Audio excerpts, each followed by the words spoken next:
ইরানের সামরিক সক্ষমতা আরও একবার টের পেল মার্কিন যুক্তরাষ্ট্র।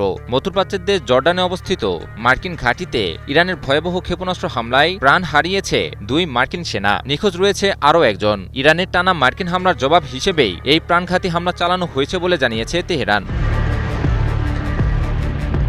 মার্কিন সেন্ট্রাল কমান্ড বা সেনকম এক বিবৃতিতে জানিয়েছে, জর্ডানের ওই বিমান ঘাঁটিতে হামলা প্রতিহত করার সময় 2 সেনা নিহত এবং 4 জন আহত হন। আহতদের হাসপাতাল চিকিৎসা দিয়ে ছেড়ে দেওয়া হলেও নিহতদের পরিচয় এখনও প্রকাশ করা হয়নি। নিহতদের পরিবারের সদস্যদের আনুষ্ঠানিকভাবে জানানো না হওয়া পর্যন্ত তাদের পরিচয় গোপন রাখা হবে বলে জানিয়েছে সেনকম।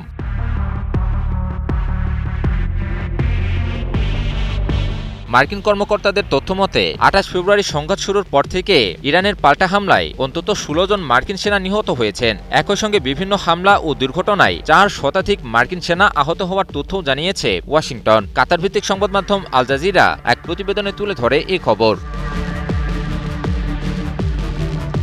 অন্যদিকে জর্ডানে 2 সেনা নিহত হওয়ার কয়েক ঘন্টার মধ্যেই ইরানের বিরুদ্ধে টানা 8ম রাতের বিমান হামলা শুরু করে যুক্তরাষ্ট্র। সেনকমের দাবি, এই হামলার লক্ষ্য ছিল ইরানের উপকূলীয় নজরদারি ব্যবস্থা, বিমান প্রতিরক্ষা, ক্ষেপণাস্ত্র ও ড্রোনের মজুদ স্থল এবং জর্ডানের হামলার সঙ্গে জড়িত আইআরজিসির ইউনিটগুলো।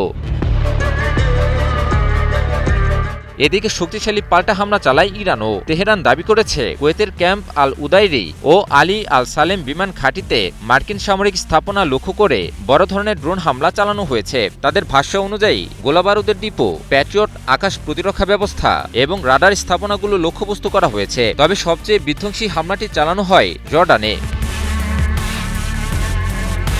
ইরানের টানা হামলা চালালেও সর্বশেষ মার্কিন হামলার তীব্রতা অনেকটাই কম ছিল বলে জানান বিশ্লেষকেরা। এর কারণ হিসেবে তারা বলেন, বেশ কিছুদিন ধরেই ইরান যুক্তরাষ্ট্রকে সতর্ক করে আসছে যে হামলা আর কিছুদিন অব্যাহত থাকলে যুক্তরাষ্ট্রের বিরুদ্ধে চূড়ান্ত সামরিক অভিযানে নামবে ইরান। ইরানের হুমকির মুখেই আগ্রাসন থেকে যুক্তরাষ্ট্র পিছিয়ে আসতে পারে বলে উল্লেখ করেন বিশ্লেষকেরা।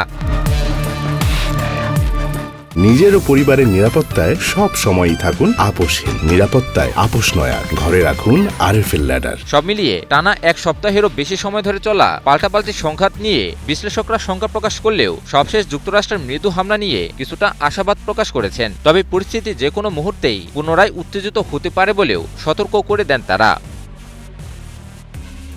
ইমন আলী, নিউজ 24।